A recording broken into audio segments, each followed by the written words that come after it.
चलो बेटा, last class के बाद इसी से मैं स्टार्ट कर रहा हूँ, अब बात नहीं करो, बात नहीं। प्रॉपर्टी ये वाली है बेटा, इस पे बेस्ड हम लोग कुछ क्वेश्चन करेंगे। प्रॉपर्टी कहती है, एक मैंने लिखाई थी, अगर ए से लेके सी तक लिखा हुआ है, ए से लेके सी तक कोई फंक्शन है एफ ऑफ एक्स, और इसको बेटा मैं बोलूँ इंटीग्रेट करो, है ना, तो मैं इसको ब्रेक कर सकता हूँ। मान लो 2 से लेके 5 तक कोई इंटीग्रेशन है, तो मैं 2 से 3, 3 से 5 लिख सकता हूँ उसको। तो इसको क्या करेंगे, इसको बेटा मैं लिख सकता हूँ, ए से लेके मैंने यहाँ लिखा, मान लो कोई नंबर बी एज्यूम कर लिया, और उसके बाद में यहाँ बी से लेके मैंने सी एज्यूम कर लिया। ये प्रॉपर्टी थी। अब इस प्रॉपर्टी को एक बार लिख लो, जल्दी लिखो, फिर इस पे बेस्ड एक क्वेश्चन करते हैं। जल्दी लिखो तो।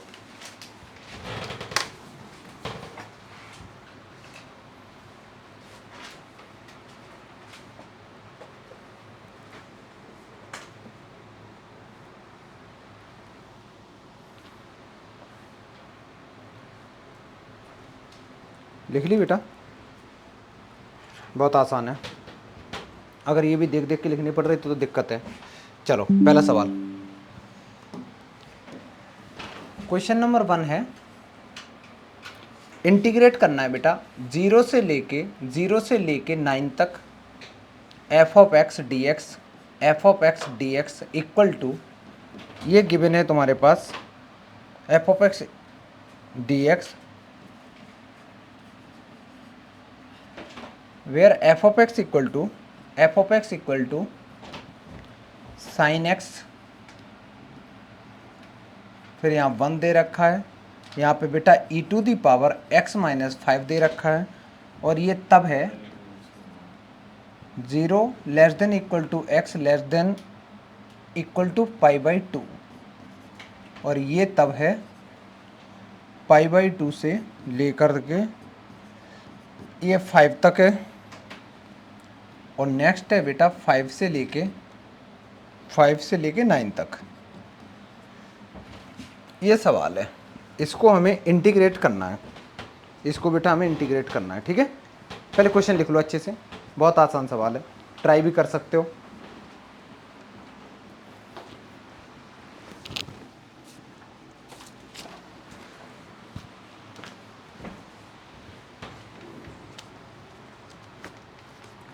ये 2 में भी ब्रेक हो सकता है, 3 में भी हो सकता है। 2 में, 3 में, 5 में, कितने में भी कर लो बेटा। ये लक्ष्य कहाँ है, कॉपी रख ले बेटा अंदर।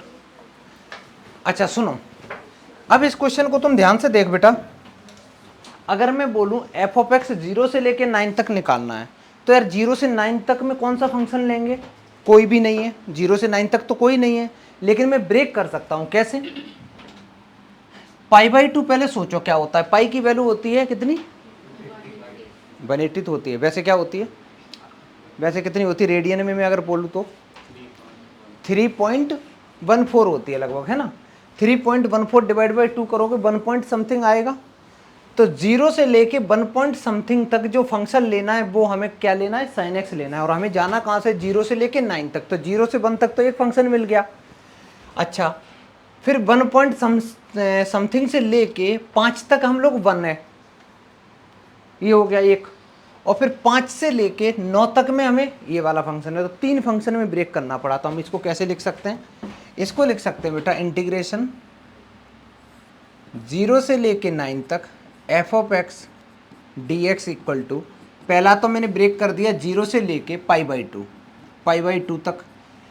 0 से लेके पाई बाई 2 तक मेरा फंक्शन क्या है, तो तुम कहोगे सर ये फंक्शन है साइन एक्स, उस फंक्शन की वैल्यू है साइन एक्स।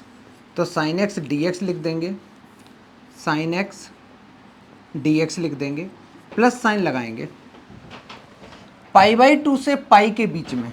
और इंटरेस्टिंग चीज़ ये है जो अपर लिमिट है वो यहाँ लोअर लिमिट है बेटा, कोई डिस्कनेक्टिंग नहीं है ये, क्योंकि हम लोग इंटीग्रेशन किसका करते हैं, कंटिन्यूस फंक्शन का ही तो करते हैं बेटा। जो कंटिन्यूस फंक्शन होंगे तभी तो एरिया निकालोगे। अच्छा, पाई बाई 2 से लेके 5 तक एफ ऑफ एक्स की वैल्यू कितनी है बेटा, 1 है, तो 1 का इंटीग्रेशन करेंगे, फिर प्लस साइन लगाएंगे। अब की बार बचाए 5 से लेके 9 तक, और फंक्शन है e to the power x minus 5 into D X. इसका इंटीग्रेशन बड़ा आसान है, तुम लोगों को सबको आता है। साइन एक्स का इंटीग्रेशन क्या होता, माइनस कॉस एक्स 0 से पाई बाई 2 प्लस 1 का इंटीग्रेशन क्या होता बेटा, x होता। लोअर लिमिट बेटा पाई बाई 2 है और अपर लिमिट तुम्हारी 5 है। e की पावर x का integration e to the power x ही रहता है और x का जो भी कोफिशिएंट होता है उससे डिवाइड करते हैं। हमें ये फर्क नहीं पड़ता कि x के साथ प्लस क्या कर रहा माइनस क्या कर रहा। लॉजिक समझ में आ रहा है? क्योंकि सीधी सीधी बात ये है ना कि ये जो भी लिखा होता है उसके डिफरेंशिएशन से हम डिवाइड करते हैं ना, तो इसका डिफरेंशिएशन क्या होगा, 1 ही तो होगा। चलो तो ये आ गया e to the power x minus 5 और 5 से लेके 9 तक। Upper limit lower limit put कर दो बेटा, आंसर आ जाएगा, करो जल्दी। ये बन जाएगा minus cos pi by 2, minus sine लगाएंगे, अब की बार आ जाएगा माइनस कॉस 0। पहला वाला तो बेटा ख़त्म कर दिया, प्लस साइन लगाएंगे, अब दूसरा वाला करेंगे तो पाई माइनस ये पाई बाई 2 आ जाएगा। अब फिर से थर्ड वाला करना है तो x की जगह एक बार 9 पुट करना है, x की जगह एक बार 9 पुट करना है और माइनस साइन लगा के x की जगह एक बार 5 पुट करना है। इसमें c तो हम लिखते ही नहीं है, इसमें c का कोई यूज नहीं। cos पाई बाई 2 बेटा तुम्हारा कितना होता है, 0 होता है और cos 0 1 होता है, तो माइनस माइनस प्लस 1 हो गया, प्लस 5 है, माइनस पाई बाई 2 है, प्लस e की पावर में इधर बेटा 4 आ गया और इधर e की पावर 0 क्या होता है, e की पावर 0 1 होता है। और सॉल्व करोगे तो 1 से 1 कट्टी पिट्टी हो गया, कैंसिल आउट हो गया, इस 1 से ये 1 कैंसिल आउट हो गया, बाकी का जो बच्चा बेटा तुम्हारा ये आंसर हो गया।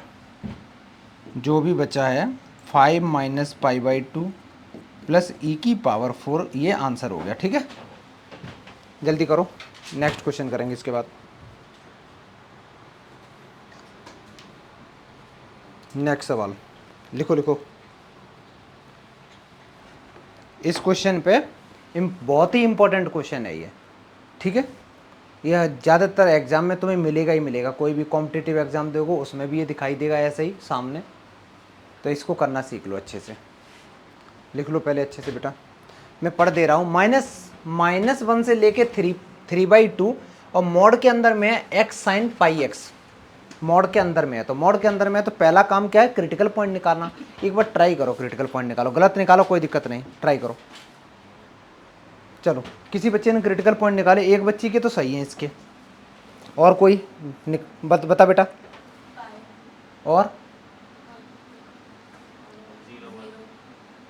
हाँ और अच्छा और भी आएंगे। सुनो बेटा, क्रिटिकल पॉइंट निकालने का तरीका ये होता है कि इसके अंदर में जो भी है उसको इक्वल टू 0 करेंगे। तो मेरे पास में यहाँ मैं साइड में करता हूँ बेटा, मेरे पास में है, पहले तो स्टार बना लो, 2-4 स्टार बना दो इस क्वेश्चन पे बेटा। तो x साइन पाई एक्स को मैंने 0 किया क्रिटिकल पॉइंट निकालने के लिए। यहाँ पे वेरिएबल कौन है बेटा, x वेरिएबल है ना, तो x की तो वैल्यू चाहिए। अब यहाँ सीन ऐसा है, दो चीज़ों का प्रोडक्ट जो है वो 0 है, दो चीज़ों का प्रोडक्ट 0 है, या तो पहली वाली टर्म 0 है या दूसरी टर्म 0 है।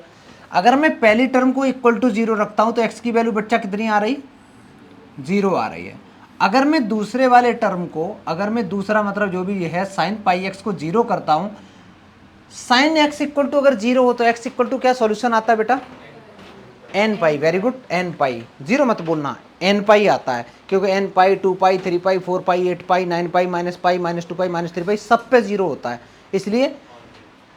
तो अब मैंने क्या किया, तो इसका फॉर्मूला तुम्हें पता है कि अगर साइन थीटा 0 है, अगर बेटा साइन थीटा 0 है तो थीटा की वैल्यू कितनी आती है, n पाई आती है।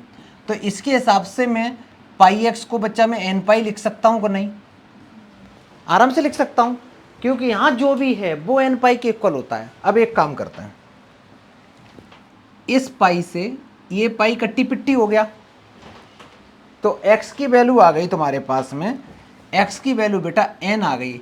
अब जैसे n के टर्म्स में तो आंसर छोड़ते नहीं हैं हम लोग, n की जगह क्या पुट करते हैं, 0 करते हैं, 1 करते हैं, 2 करते हैं, 3 करते हैं। तो n की जगह सबसे पहले मैंने 0 पुट किया, जैसे ही किया तो x की वैल्यू कितनी निकल के आई, 1 निकल के आई मेरी 0। अगर n की जगह बेटा मैं -1 पुट करूं तो कितना आएगा निकल के, -1 ही तो आएगा। लेकिन -1 ऑलरेडी इसमें है तो कोई ज़रूरत नहीं करने की, ठीक है। -1 तो है ही ना, -2 से पहले नहीं जाएंगे हम, -2 के बैक साइड नहीं जाएंगे, या -1 के बैक साइड इसलिए नहीं जाएंगे क्योंकि -1 से लिमिट स्टार्ट है। तो एक तो मैंने जीरो निकाल लिया, ये पता चल गया कि n इक्वल टू -1 क्यों नहीं पुट किया मैंने, क्योंकि वो ऑलरेडी है वहाँ पे रेंज में है, तो इसलिए मैंने नहीं लिखा। अच्छा, n की जगह जब 1 पुट करेंगे तो x की वैल्यू बेटा 1 आ गई, और n की जगह जब मैं 2 पुट करूँगा, मैं सब कुछ इसमें पुट कर रहा हूँ, तो x की वैल्यू बेटा 2 आ गई। n की जगह अगर मैंने 3 पुट कर दिया तो x की 3 आ जाएगी। अब यार सीन ये है, हाईएस्ट कहाँ तक जाना है हमें, 3/2 दैट इज 1.5 तक जाना है। 1.5 तक जाना है तो हमें एक्चुअली ये भी नहीं निकालना था। लॉजिक समझ में आ रहा है, ये हमने जो इधर भी भाग रहे हैं वो भी हमें नहीं करना है, ठीक है। अब ये जितनी भी वैल्यू निकल के आई हैं इनको सबको नंबर लाइन पे लिटाते हैं। कैसे, इस क्वेश्चन को समझना ज़्यादा इंपॉर्टेंट है, करने में इतना कुछ नहीं रखा है इसमें। ये मैंने एक नंबर लाइन ड्रॉ करी, यहाँ पे मैंने लिखा क्रिटिकल पॉइंट। सबसे पहले क्रिटिकल पॉइंट जो जो निकले, एक तो 0 निकला है, एक बेटा मेरा 1 आया है, एक मेरा 2 आया है।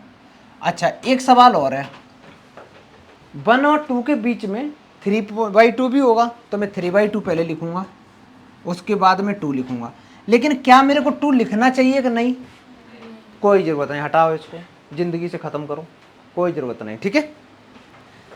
0 से पहले कौन सा नंबर है बेटा, -1। -1 तो लिखना ही पड़ेगा क्योंकि जो भी इंटीग्रेशन में लिमिट गिवन होती है वो हमें नंबर लाइन पे प्लॉट करने से पूछा कर बेटा, मैं अच्छे से बताऊंगा। इसके नंबर कहाँ ज़्यादा आते हैं, है ना, मेरे से, अच्छा 30 से ज़्यादा आए कोई नहीं, मेरे से पूछा कर बेटा, मेरे से पूछोगे ना तो वो बाकी की क्लियर हो जाएगा। मेरे को ये पता रहेगा कि डाउट क्या क्या आता है, तो नेक्स्ट टाइम पढ़ाऊंगा तो मेरे को भी ध्यान रहेगा ना, अच्छा ऐसे करना है बच्चों को। ये जी कहाँ, मेरे को पूछ बेटा क्या हो गया था,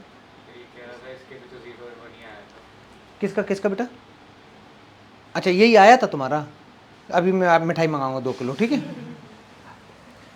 -1, अब मेरे को क्या करना है, ये सारे के सारे लिटा लिए। -1 और 0 के बीच में कोई नंबर सोचो, सोच,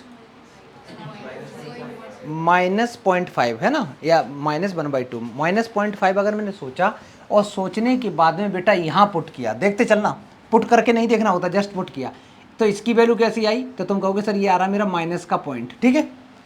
यहाँ पे -0.5 अगर मैं इसकी जगह पुट कर दूँ, -0.5 को 1/2 भी तो बोल सकते हैं, -1/2 ज़्यादा अच्छा लगता है, -1/2। यहाँ जब पुट करेंगे बेटा -1/2 तो ये एक्चुअली माइनस में π/2 बन जाएगा। किसी को कोई दिक्कत? इंटरेस्टिंग चीज़ ये है, साइन के अंदर में जो माइनस होता है वो बाहर कूद के आ जाता है, और एक माइनस पहले से, तो माइनस माइनस क्या हो गए, प्लस। ये वैल्यू भी प्लस की है, और साइन π/2 की वैल्यू कितनी होती है बेटा, 90 का मतलब पॉजिटिव, पॉजिटिव का 1 आता है, ये भी पॉजिटिव ये भी पॉजिटिव, तो इसके बीच में तुम दुनिया की कोई भी वैल्यू लोगे, इन दोनों का जो प्रोडक्ट आने वाला है वो कैसा आएगा, पॉजिटिव। सुंदर सा प्लस साइन लगा दो, ठीक है। इतना करते चलो, साथ साथ करते चलो, इतना इतना, फिर बाद में कन्फ्यूजन हो जाएगी ना, करो। फिर से मैं बोल दे रहा हूँ एक बार, मैंने क्या किया, पहले इन दोनों के बीच में कोई नंबर सोचा, नंबर सबसे अच्छा लगा मेरे को -1/2। -1/2 जब यहाँ पुट किया x की जगह तो वो -1/2 रहा, और ऐसे x की जगह किया तो वो -π/2 बन गया। और -π/2 देखो, साइन का माइनस बाहर आता है, कॉस अपना माइनस चट जाता है, खा जाता है, तो माइनस इसका बाहर आ गया, तो वो उसने -1/2 को पॉजिटिव बना दिया, प्लस बना दिया।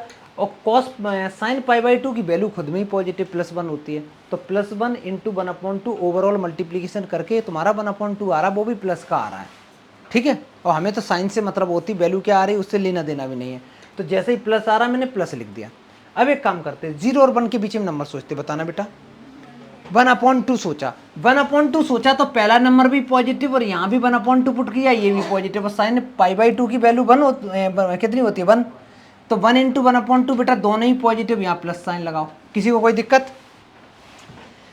अब 1 और 1, इसका मीनिंग क्या होता है, 3/2 का मीनिंग 1.5 होती है, ये होती है वैल्यू बेटा 1.5। तो इन दोनों के बीच में कोई ऐसा नंबर सोचा तो 1.2 सोचना ही पड़ेगा, फ्रैक्शन में भी नहीं सोच पाएंगे। अगर मैंने 1.2 यहाँ पुट किया, ये इंटरेस्टिंग चीज़ है, देखते रहना, मैंने 1.2 ये पुट किया, फिर मैंने साइन लिखा पाई × 1.2, 1.2 साइन, पाई की वैल्यू कितनी होती है बेटा 180। अच्छा 180 × 1.2 करना, आंसर कितना आ रहा है कितना आ रहा है, पाई की वैल्यू 180 होती है ना, अगर मैं बोलूँ 180 इंटू 1.2 कितना आ रहा है, तो तुम कहोगे सर ये 180 से थोड़ा सा ज़्यादा आ रहा है। थोड़ा सा ज़्यादा क्यों आ रहा है, क्योंकि थर्ड क्वाड्रेंट में चला जाएगा। लॉजिक समझ में आ रहा है, नहीं तो मल्टीप्लाई करके देख लो, ये आ रहा है 0 और ये आ गया, मैंने 0 कर दिया, कितना 216 आ रहा है। 216 का 216 डिग्री तो आ रहा है, तो ये किस क्वाड्रेंट में चला गया, थर्ड क्वाड्रेंट में। और थर्ड क्वाड्रेंट में साइन होता कैसा है, नेगेटिव। ये नेगेटिव है, ये पॉजिटिव, नेगेटिव पॉजिटिव का मल्टीप्लाई क्या आएगा, माइनस साइन लगा दो बेटा, ये काम था पूरा। किसको, हाँ हाँ, तो मैंने वही किया, मैंने वही, नहीं नहीं नहीं नहीं, एक सेकंड एक सेकंड, तुम कह रहे कि हम लोग ऐसे कर सकते हैं कि x की जगह 1, ये एक तरीका है, मैं समझ गया। देख बेटा, ये बच्ची ये कह रही है, ये भी एक अच्छा तरीका है कि 1 और 3/2 के बीच में हम सोच रहे हैं, ठीक है, 1 3/2, x की वैल्यू तो पुट कर रहे हैं, पहला वाला तो पॉजिटिव ही रहना है। अब जब x की वैल्यू 1 से लेके 3/2, x की वैल्यू हम 1 पुट करेंगे तो पाई आ रहा है, और x की वैल्यू 3/2 पुट करेंगे तो ये 3π/2 बन रहा है, ठीक है। तो कौन सा क्वाड्रेंट बन रहा है इसका, थर्ड क्वाड्रेंट। और थर्ड में साइन की वैल्यू कैसी होती है, नेगेटिव होती है, तो ये आ गया। कई बार ऐसा होता है, सिचुएशन ऐसी आएगी कि ये जो वैल्यू होगी वो एग्जैक्ट क्वाड्रेंट नहीं दिख रहा होगा, तो इसलिए मैंने पॉइंट में लेके दिखा दिया कि ये सबसे बेस्ट लॉजिक है। अपना मल्टीप्लाई कर लो, सोच लो, अच्छा 216 बन रहा है, लगभग थर्ड क्वाड्रेंट बन रहा है, ठीक है, थर्ड में है तो साइन पक्का नेगेटिव है, ये सबसे आसान तरीका है। अब बेटा ये चीज़ ही इंपॉर्टेंट है, इसके बाद तो सच बताएं क्वेश्चन में कुछ नहीं बचा। अब तुम ये जानेंगे मोड कहाँ कैसे कैसे खुलेगा, आरब बताएगा कहाँ खुलेगा कैसे। मैं ये हटा दूं बेटा नीचे का। अब देखो, इसके बाद में अब मैं इंटीग्रेशन जब लिखूंगा तो सबसे पहले -1 और 0 के बीच में मोड कैसे खुलेगा, प्लस से, और 0 से 1 के बीच में, यार दो जगह पॉजिटिव खुल रहा है लगातार, वो भी तो हम दो जगह अलग अलग क्यों लिखें, एक साथ ना लिख दें। तो मैं इस पूरे को क्या लिख सकता हूँ बेटा, -1 से 1 तक ये पूरा का पूरा जो मॉड जी हैं उनको पूरा पॉजिटिव खोल दो, ये समझ में आया, dx लिख दो। प्लस साइन लगाएंगे बेटा 1 से लेके 3π/2 तक, ये जो मॉड है निगेटिव से खोल दो, तो -x sin πx बन गया, dx लिखना ना भूलें। अब कहानी यहाँ से स्टार्ट होती है बेटा, x जो इसने बताया था अर्नब ने, इसका अगर तुम इंटीग्रेशन करोगे तो इसमें क्या लगाना पड़ेगा बेटा, बाई पार्ट्स लगाने पड़ेंगे, ठीक है। अब बाई पार्ट्स का फॉर्मूला एक बार रिवीजन करो, जल्दी से देखो, उसके बाद लगाओ, एक एक स्टेप बाय स्टेप आगे बढ़ेंगे। मैं थोड़ा इसको ऊपर बढ़ा दूं बेटा, चलो मैंने इतना बढ़ा दिया, ठीक है।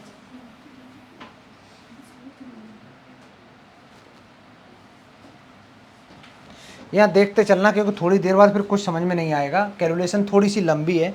मैं सबसे पहले फर्स्ट वाला पार्ट कर रहा हूँ, तो इसमें आइलेट लगाऊंगा, तो फर्स्ट फंक्शन कौन सा होगा, सेकंड कौन सा होगा बेटा, फर्स्ट फंक्शन बेटा x होगा और सेकंड फंक्शन तुम्हारा sin x होगा। इसमें तरीका लगता है आइलेट वाला, आइलेट, ठीक है।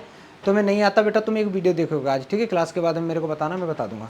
अच्छा, इसको जैसे ही किया तो मैंने बच्चा फर्स्ट फंक्शन को एज इट इज लिख दिया, फर्स्ट फंक्शन को एज इट इज लिख दिया। इंटीग्रेशन करेंगे सेकंड फंक्शन का। अब बात ये आ रही है, देखो यार ये खुद में ही क्वेश्चन इतना टफ है, इतना लेंदी है, टफ तो नहीं कहेंगे, लेंदी है, तो इसमें दिखा दिखा के मत करो अच्छा हम ये करने वाले हैं, तुम डायरेक्ट भी कर सकते हो। जैसे फर्स्ट फंक्शन मैंने ये लिखा, इंटीग्रेशन सेकंड फंक्शन का है, डायरेक्ट करना चाहो तो क्या आ जाएगा बेटा, सेकंड फंक्शन का। लेकिन यार दिक्कत ये है ना, तुम लोगों ने बाई चांस कैलकुलेशन में गलती कर दी तो पूरा ही गलत हो जाएगा। चलो मैं अभी लिख दे रहा हूँ, integration of second function minus, अब मेरे को फर्स्ट फंक्शन का डिफरेंशिएशन करना है और इंटीग्रेशन बेटा करना है सेकंड फंक्शन का, इंटीग्रेशन करना है मेरे को सेकंड फंक्शन का, और ये जो भी निकल के आएगा, ये जो भी निकल के आएगा इस पूरे का फिर से इंटीग्रेशन। इसमें किसी को कोई दिक्कत बेटा, मैंने फर्स्ट वाला पार्ट निपटा लिया, ठीक है। चलो इसके तुरंत बाद तुम्हारे पास में अगर जगह हो तो ठीक है, वैसे एक लाइन में ही करना चाहिए, चीज़ें कैंसिल होती हैं। ये जो माइनस लगा हुआ है ना बेटा, तो मैं माइनस बिल्कुल ही बाहर कर दे रहा हूँ, मैं माइनस बिल्कुल बाहर कर दे रहा हूँ, और इसमें भी बाई पार्ट्स लगाऊंगा। ये हो गया तुम्हारा फर्स्ट फंक्शन और ये हो गया तुम्हारा सेकंड फंक्शन। फर्स्ट फंक्शन मैंने x को एज इट इज लिखा और इंटीग्रेशन कर दिया 1 से लेके 3/2 तक, 1 से लेके 3/2 तक। बेटा आपस में बात नहीं करो, बिल्कुल भी बात मत किया करो। First function as it is, integration of second function, minus लगाया, डिफरेंशिएशन करेंगे एक्स का डिफरेंशिएशन 1 आता है, इंटीग्रेशन करेंगे दूसरे वाले का। मैं अभी कर नहीं रहा हूँ, सिर्फ लिख के एक बार तुम्हें बता दे रहा हूँ, पहला क्वेश्चन है इसलिए। और इस पूरे का इंटीग्रेशन में लिमिट सेम रहेगी, पूरे का इंटीग्रेशन इंटू डी एक्स, और ये बड़ा सा ब्रैकेट। पहले इतना लिखो तो बेटा, जल्दी करो, जहाँ डाउट आए तुरंत पूछना, लिख लो अच्छे से। सर जो पहला वाला है x into integration of sin pi x, इसको जब हम इंटीग्रेट करेंगे तो इंटीग्रेट करोगे केवल साइन का, लिमिट एक्स पे भी लगेगी, ठीक है। लिमिट x हाँ बेटा,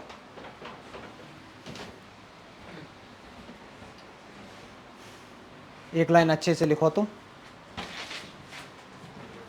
और नेक्स्ट टाइम जब करना या मैं कराऊंगा तो ये स्टेप भी दिखाने की ज़रूरत नहीं होगी, हम लोग डायरेक्ट इसको कर दिया करेंगे, लिमिट लगा दिया करेंगे, तो एक ये लाइन पूरी पूरी हमारी बच जाएगी, ठीक है, इतनी लंबी, क्योंकि पहली बार कर रहे हैं तो थोड़ा सा पता होना चाहिए। अब समझना बेटा, लिख लिया जल्दी लिखो। सर इधर वाले होल इंटीग्रेट है उसमें लिमिट लगेगी। पूरे पे लगेगी, यहाँ पे ना, यहाँ पे लगेगी बेटा, -1 से 1 लगेगी, ठीक है। इस पे भी लिमिट लगेगी, बड़े वाला जो होल इंटीग्रेशन करा है उस पर भी लिमिट लगेगी। नेक्स्ट टाइम से ये वाला स्टेप जो है ना, ये स्टेप हम लोग स्किप किया करेंगे, ये मन में कर लिया करेंगे। अब मैं करना स्टार्ट करूं। एक्स तो ऐसे ही रहेगा बेटा, साइन का इंटीग्रेशन क्या होता है, माइनस कॉस, तो ये माइनस मैंने आगे लिख दिया बेटा, कॉस पाई एक्स लिखा। एक्स का कोफिशिएंट क्या है, पाई, तो पाई से डिवाइड भी करेंगे और इस पूरे पे लिमिट लग जाएगी। अब तुम लोगों को देखो ना, इंटीग्रेशन तो बेटा हम साइन का कर रहे थे, लेकिन एक्स बगल में था, लेकिन लिमिट पूरे पे ही लगती है, ठीक है। तो -1 से लेके 1 तक ये तो निपट गया मेरा। आगे बढ़ते हैं, माइनस साइन लगाया बेटा, साइन का इंटीग्रेशन होता है कॉस, माइनस का वो भी, तो ये माइनस जैसे ही बाहर आया तो माइनस माइनस प्लस हो गया। मैं अंदर की बातें बता रहा हूँ, तो इसका इंटीग्रेशन बन गया cos pi x divided by pi, और इस पूरे पे लिमिट लग गई -1 से लेके 1 तक। मैं अंदर की बातें बता रहा हूँ, और इस पूरे का इंटीग्रेशन क्या है बेटा, -1 से 1 इंटू डी एक्स। लिखते चलो, मैंने फर्स्ट वाला पार्ट निपटा लिया बेटा, जल्दी लिखो।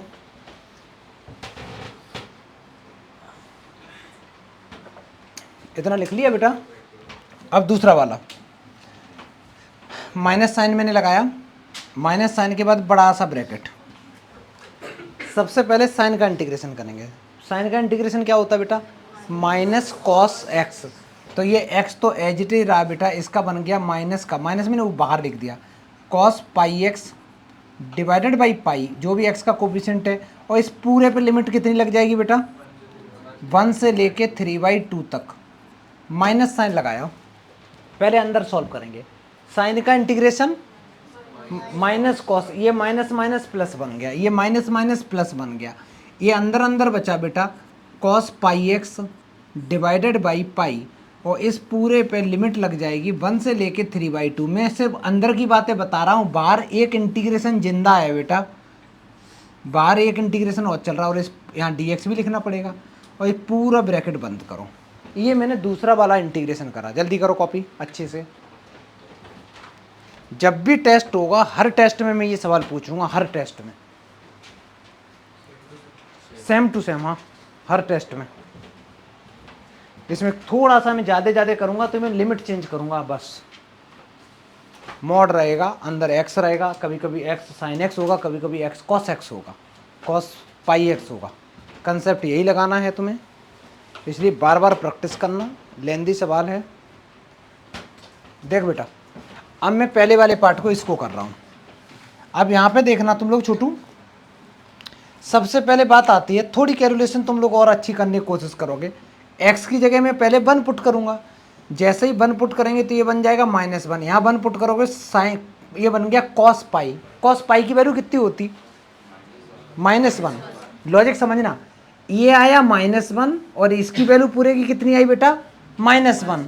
ये आया -1, ये आया -1, तो दोनों -1 कितने हो गए, +1। तो इसमें जब अपर लिमिट पुट करी तो आंसर आ गया +1। ठीक, और पाई और नीचे चल रहा है वो ऐसा ही है बेटा, लिख दिया 1/पाई आ गया। लोअर लिमिट लगाते समय सबसे पहले तो माइनस साइन लगाएंगे, लगा दिया। माइनस साइन लगाने के बाद में अब -1 पुट करना। जैसे ही -1 पुट करोगे तो यहाँ इसकी वैल्यू कितनी बन जाएगी, +1। इसकी वैल्यू बनेगी cos -पाई। कॉस तो माइनस साइन क्या कर जाता है, चाट जाता है, खा जाता है, तो वो cos पाई तो रहा, तो इसकी वैल्यू -1। एक -1 इधर है, +1 इधर है, तो ओवरऑल कैसा आया, -1। और एक माइनस पहले से लगाया तो क्या आया, तो 1/पाई इसका भी आ गया। ठीक है, हाँ बहुत बढ़िया बहुत बढ़िया ऐसा लग रहा आर्मी में है सर। अच्छा ये वाला हो गया बेटा, थोड़े से आगे बढ़ते हैं। प्लस साइन लगाया, ये जो पाई है ना, इस पाई को मैं बाहर लिख दूं, अच्छा लगेगा, मैंने बाहर लिख दिया। ठीक है, कांस्टेंट है, बाहर लिख दिया। अच्छा इसकी जगह एक बार 1 पुट करेंगे तो इसका आंसर कितना आएगा बेटा, किसको, पहले अंदर वैल्यू तो पुट करेंगे। इंटीग्रेशन तो ये है -1 से 1, मैं इसको पहले तो लिमिट पुट करूंगा ना बेटा। एक बार 1 पुट करेंगे तो इसकी वैल्यू कितनी आ जाएगी, cos पाई, और लोअर लिमिट पुट करेंगे तो उसकी वैल्यू कितनी आएगी, वो भी cos पाई। लो देख लो, मैं लिख दे रहा हूँ, cos pi minus cos minus pi, लेकिन माइनस पाई वो प्लस पाई बन जाता है। ठीक है, यही तो आएगा। ये अंदर अंदर हुआ क्या, ये तो अंदर अंदर कैंसिल आउट हो गया ना बेटा, तो ये सारा का सारा 0 हो गया। तो ये सीधी सीधी बात है, ये -1 से लेके 1 तक तुम्हारा बन गया, कहाँ कौन सा बेटा, कुछ गलती करी क्या, नहीं गलती तो नहीं है, 0 ही आएगा। एक बार चेक करने देना बेटा। देख बेटा ये बिल्कुल सही है, ये भी सही है, और मैंने लिखा first function as it is, integration second minus difference, बिल्कुल सही है। अच्छा समझ में आ गया। सुन बेटा यहाँ देखो, एक चीज बता, हम लोग कर क्या रहे हैं, क्या क्या क्या करी बताओ, क्या, नहीं वो नहीं बोले, वो तो 1 है, 1 मल्टीप्लाई कर रहा है, उससे कोई लेना देना नहीं होता। 1 मल्टीप्लाई कर रहा है ना, उससे कोई लेना देना नहीं। और कोई एक और चीज़ की मिस्टेक करी, चेक करो बेटा। वैसे कैलकुलेशन कोई मिस्टेक नहीं है, सब कुछ सही लिखा हुआ है, कंसेप्ट थोड़ा सा मिस्टेक करी है। यहाँ देखना मैंने क्या किया, यहाँ पे तो इंटीग्रेशन बेटा एक था ना, सिर्फ एक first function as it is था, सेकंड था, तो फिर मैंने पूरे पे लिमिट लगा दी, सॉल्व कर लिया। यहाँ क्या किया, यहाँ मैंने first function as it is लिखा है, जब इंटीग्रेशन सेकंड फंक्शन का किया, इंटीग्रेशन सेकंड फंक्शन का किया, तो मैंने उस पर क्या कर दिया, लिमिट लगा दी, यही गलती कर दी, लिमिट लगा दी, ये गलती कर दी। लिमिट हमें केवल बाहर वाले पे रखनी है, पहले हम इंटीग्रेट कर लेंगे, लिमिट हम एक ही बार लगाएंगे, दो बार नहीं लगाएंगे। लॉजिक समझ में आ गया, तो ये सारा सही है, बस ये वाला पार्ट सिर्फ लिमिट हटा दो बेटा। हाँ फिर 0 नहीं होगा, ठीक है बेटा, सिर्फ लिमिट हटा दो, बाकी का सारा सही है। सिर्फ अंदर वाले से लिमिट हटा दो, बाकी पूरा क्वेश्चन सही है, क्योंकि 2 बार नहीं लगाओगे ना बेटा, नहीं तो हर बार क्या आएगा, ऐसे तो हर बार कांस्टेंट आएगा। बाकी का पूरा सही है। अब सुन बेटा, इतना जल्दी करो। अब इसके बाद में मेरे को बताओ, यहाँ पे अब हम लोग एक स्टेप यहाँ पे डायरेक्ट आ सकते हैं। इसका इंटीग्रेशन क्या होगा बेटा, कॉस का इंटीग्रेशन होता है साइन, तो यहाँ पे हम लोग डायरेक्ट लिखेंगे sine pi divided by pi, एक पाई पहले से है, और इस पूरे पे आ जाएगा -1 से लेके 1 तक, -1 से लेके 1 तक dx। क्या बेटा दोबारा बोलना, x है, ये पूरा का पूरा cos का इंटीग्रेशन होता है साइन, ये आ गया बेटा, समझ में आया। अच्छा इस पूरे पे लिमिट कहाँ से कहाँ तक थी, -1 से 1 तक मैंने लगा दी, आगे बढ़ो, माइनस साइन लगाया। अभी ये बड़ा सा ब्रैकेट लगाए रखना बेटा थोड़ी देर, नहीं तो कैलकुलेशन मिस्टेक होने के चांस बढ़ जाते हैं। इसमें तुम्हें अपर लिमिट एक बार पुट करनी है, एक बार लोअर लिमिट पुट करनी है। यहाँ पे थोड़ा सा देखना, सारे बच्चे ध्यान देना, करना मत, जब कभी भी कॉम्प्लिकेटेड कैलकुलेशन दिखे तो पक्का उसका आंसर लगभग 0 या 1 आने वाला होता है ज़्यादातर केसेस में। अगर तुम 3/2 पुट यहाँ करोगे तो आंसर कितना आएगा, -3/2। यहाँ पुट करोगे तो आएगा 3π/2। बेटा 3π/2 का मतलब होता है वर्टिकल लाइन, और वर्टिकल लाइन पे कॉस की वैल्यू कैसी होती है, कैसी होती है, 0 होती है, हमेशा 0 होती है। तो अपर लिमिट जब पुट कर रहे हो, अपर लिमिट पुट कर रहे हो तो इस पूरे का आंसर बेटा 0। लॉजिक समझ में आया, करने की भी जरूरत नहीं। 3π/2 पुट करोगे तो ये 3π/2 बन जाएगा, और ये रहेगा 3/2 माइनस का, तो ये पूरा ही 0 हो जाएगा तुम्हारा। तो अपर लिमिट में तो सारा का सारा 0 हो गया।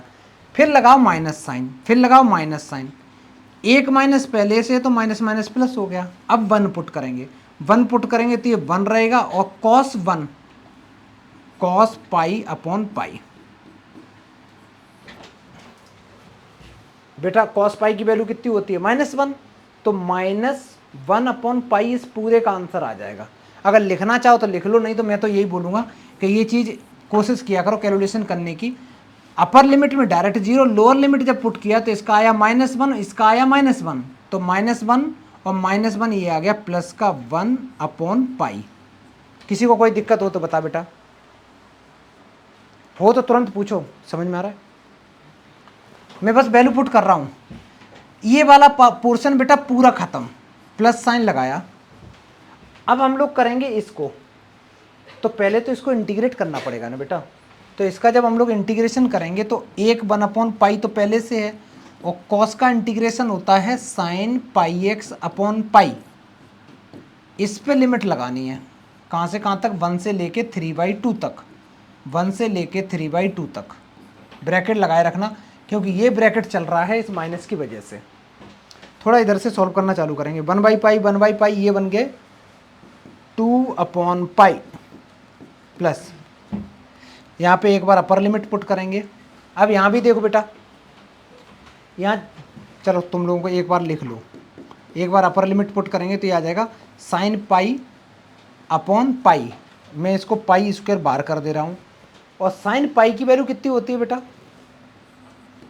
ये आ जाएगा sin pi minus sine minus pi, minus, अभी ब्रैकेट लगाए रखो, 1/पाई प्लस 1/पाई स्क्वायर।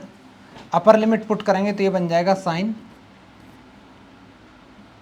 3π/2 minus sine pi.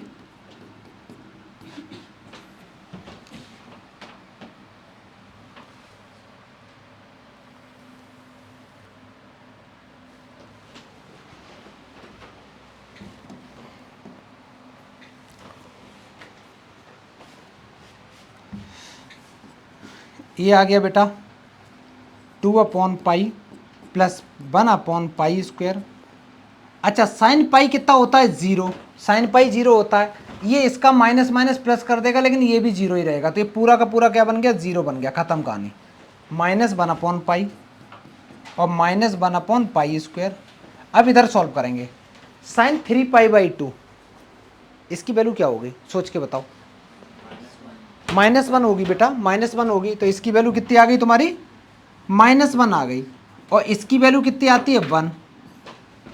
तो ओवरऑल देखो 2/पाई में से 1/पाई अगर माइनस कर दोगे तो बचेगा 1/पाई, माइनस ये बचा -2, दैट इज प्लस 2/पाई स्क्वायर। कहाँ पे, हाँ ये 0 हो गया बेटा, ये साइन पाई 0 हो गया, 0 हो गया, ये बेटा 0 हो गया। दूसरा वाला ध्यान दो, ये 0 हो गया। तो ये ओवरऑल आंसर आया तुम्हारा, एक तो आया 1/पाई, और ये 0 हो गया, ये भी ख़त्म, और इधर से आया प्लस 1/पाई स्क्वायर, प्लस 1/पाई स्क्वायर। और चेक करो बेटा, और कोई वैल्यू आ रही हो कहीं।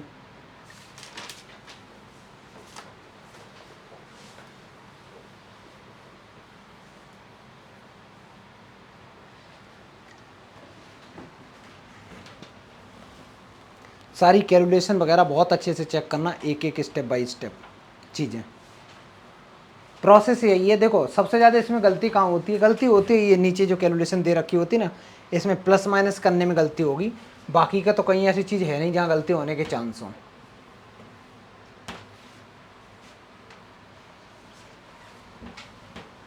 जल्दी करो बेटा।